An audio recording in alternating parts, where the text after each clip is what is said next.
Bóng tối của mùa đông năm 979 bao trùm lên cung điện Hoa Lư. Nghe có vẻ giống như mở đầu của một bộ phim trinh thám đúng không?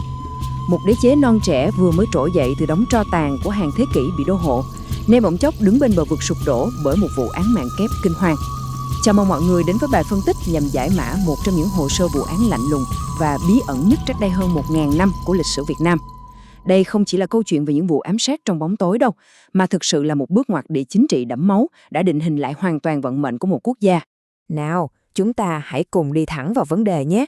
Những tình tiết của vụ án thế kỷ thứ 10 này, nếu xét theo chính sử, thì quả thật là nghe có vẻ cực kỳ hoang đường. Thử nghĩ mà xem, một vị hoàng đế lừng lẫy bị sát hại dã man cùng với con trai trưởng của mình. Kẻ bị buộc tội lại đưa ra một lời biện hộ vô cùng kỳ quái về một ngôi sao rơi. Và ngay sau đó, một cuộc xâm lược quy mô lớn của ngoại bang trực chờ ập tới. Sự phi lý của những ghi chép chính thức này thật sự buộc chúng ta phải đào sâu hơn để xem điều gì đã thực sự diễn ra đằng sau những bức tường cung cấm đó. Để thực sự hiểu được tầm vóc của sự kiện này, chúng ta cần lùi lại một chút để xem xét bối cảnh lúc bấy giờ. Mới chỉ năm 968 thôi, Đinh Bộ Lĩnh đã đánh bại 12 sứ quân, thống nhất đất nước và lập nên nước Đại Cồ Việt hùng mạnh. Mọi thứ đang trên đà phát triển rực rỡ. Thế nhưng, đùng một cái, chỉ 11 năm sau, vào năm 979, thảm kịch ám sát kép đã xảy ra, cướp đi sinh mạng của cả hoàng đế và vị thái tử kế vị.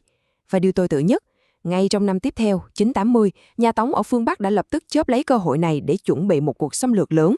Đất nước đang từ đỉnh cao chiến thắng, bỗng chốc rơi tự do xuống một cuộc khủng hoảng sinh tồn thực sự. Bước vào phần đầu tiên của hồ sơ, tội ác và kẻ chịu bán. Khung cảnh lúc đó là tại cung điện Hoa Lư sương lạnh, bao quanh bởi những dãy núi đá vôi hiểm trở. Hoàng đế Đinh Tiên Hoàng và thái tử Đinh Liễn bị sát hại ngay trong giấc ngủ của họ. Vậy, ai là thủ phạm theo ghi chép lịch sử? Chỉ đích danh Đỗ Thích, một viên quan nhỏ, hay chính xác hơn là một hoạn quan phục vụ trong cung.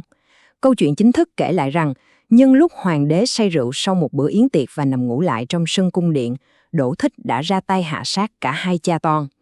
Sau khi gây án, tên này trốn chui trốn lủi trong một máng hứng nước mưa của cung điện suốt 3 ngày 3 đêm trước khi bị tống gọn. Hình phạt dành cho Đỗ Thích thì vô cùng tàn khốc, bị chém đầu, băm vằm và thi thể còn bị đem cho người dân ăn để trút cơn phẫn nộ tột cùng đối với tội giết vua. Nhưng khoan đã, động cơ của hắn là gì chứ? Đỗ Thích khai rằng trước đó hắn đã nằm mơ thấy một sao sa, nghĩa là một ngôi sao rơi thẳng vào miệng mình. Chà, trong thần thoại và thế giới quan của thế kỷ thứ 10, một ngôi sao băng thường là điềm báo về cái chết của một bậc đế vương hoặc là một thiên mệnh giáng xuống để chọn ra người trị vì mới. Vì vậy, Đỗ Thích hoang tưởng rằng giấc mơ này chính là lệnh trời ban cho hắn ngôi báu, nên hắn mới nảy sinh ý tâm phản nghịch. Đến đây thì những nghi vấn lớn bắt đầu nảy sinh, đúng không nào? Liệu một viên quan nhỏ bé, đơn độc có thể dễ dàng qua mặt được toàn bộ hệ thống an ninh nội cung nghiêm ngặt nhất của tầng lớp tinh hoa để cùng lúc kết liễu hai người đàn ông quyền lực nhất đất nước hay không?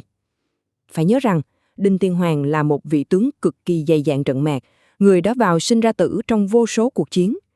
Việc hai cha con bị một kẻ vô danh hạ sát dễ như trở bàn tay thế này, quả thực để lại một lỗ hổng logic khủng lồ trong sách sử.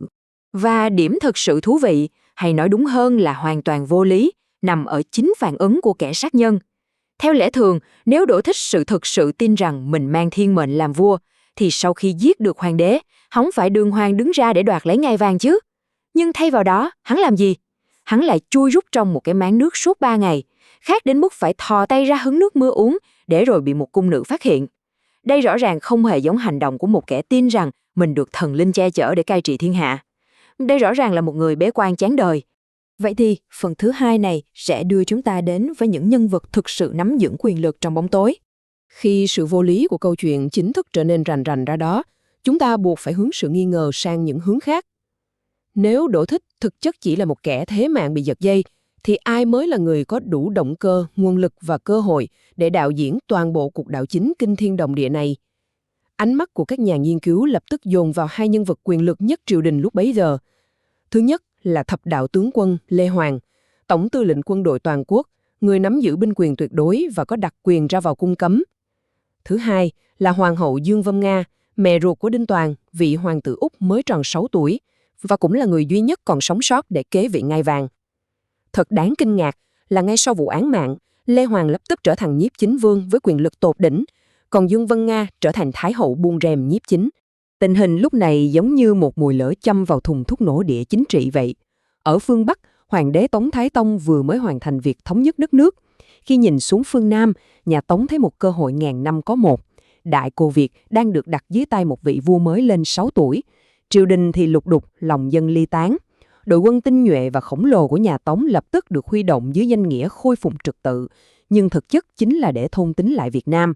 Đất nước bị đặt lên một cán cân chết chóc, một bên là sự yếu ớt của một vị ấu chúa, bên kia là một hạm đội xâm lược khổng lồ đang ầm ập tiến tới.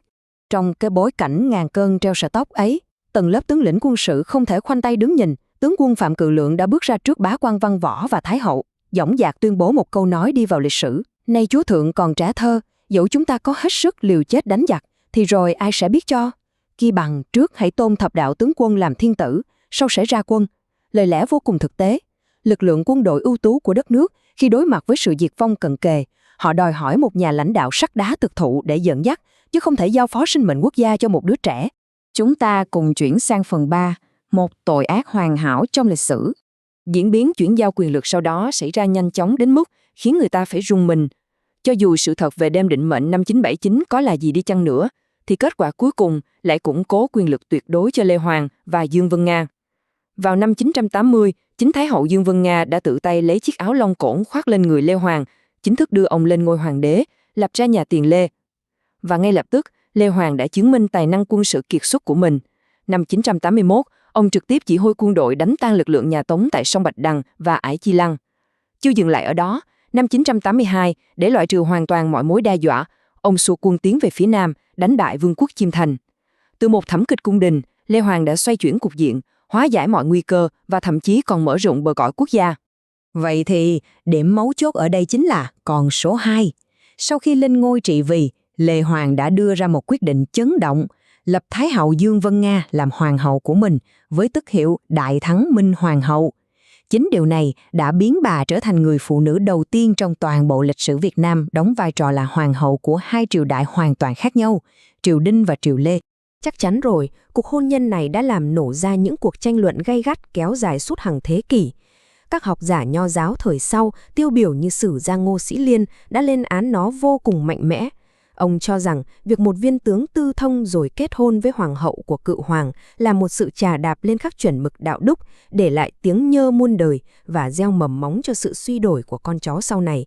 Thế nhưng, nếu nhìn dưới lăng kính của giới sử học hiện đại, quyết định trao quyền của Dương Vân Nga lại thường được đánh giá một cách trung lập hơn, xem như một sự hy sinh mang tính yêu nước sâu sắc, một sự gạt bỏ quyền lợi dòng tộc sang một bên để cứu lấy đất nước khỏi thảm họa bị thôn tính. Và điều này minh họa một cách tuyệt vời cách mà các nhà nghiên cứu mổ xẻ lịch sử qua 3 giả thuyết chính. Giả thuyết thứ nhất, kẻ ám sát đơn độc, nghĩa là Đỗ Thích thực sự chỉ là một kẻ hoang tưởng, tự mình hành động vì niềm tin mù quáng vào điềm báo sao sao. Giả thuyết thứ hai, âm mưu trốn cung đình, cho rằng Lê Hoàng và Thái hậu Dương Vân Nga đã sớm bắt tay nhau, đứng sau giật dây vụ ám sát nhằm thực hiện một cuộc đảo chính lật đổ nhà Đình. Và giả thuyết thứ ba, sự cần thiết về mặt chiến lược. Vụ ám sát có thể chỉ là một tai nạn không lường trước, nhưng chính cuộc xâm lược chớp nhoáng của nhà Tống đã tạo ra tình trạng khẩn cấp, buộc giới quân sự phải lập tức đoạt quyền để giữ vững sự tồn vong của dân tộc. Sau khi cùng nhau lật dở những tài liệu và chắp vá từng mảnh ghép lịch sử, một câu hỏi lớn vẫn sẽ mãi treo lơ lửng trên những di tích ngàn năm của cố đô Hoa Lư. Liệu vụ ám sát năm 979 thực chất là một thảm kịch đẫm máu do một kẻ điên rồ gây ra, một cuộc đảo chính cung đình máu lạnh được lên kế hoạch tỉ mỉ, hay đó chính là cái giá vô cùng tàn nhẫn phải trả cho sự sinh tồn của một quốc gia độc lập? Bóng tối của đêm mùa đông năm đó có lẽ sẽ không bao giờ được chiếu sáng hoàn toàn, nhưng di sản mà nó để lại, một quốc gia đại cổ Việt kiên cường đứng vững trước các đế chế hùng mạnh, sẽ còn sống mãi. Khép lại bài phân tích hồ sơ lịch sử đầy lôi cuốn hôm nay, cảm ơn mọi người đã theo dõi và hẹn gặp lại ở những chủ đề tiếp theo nhé.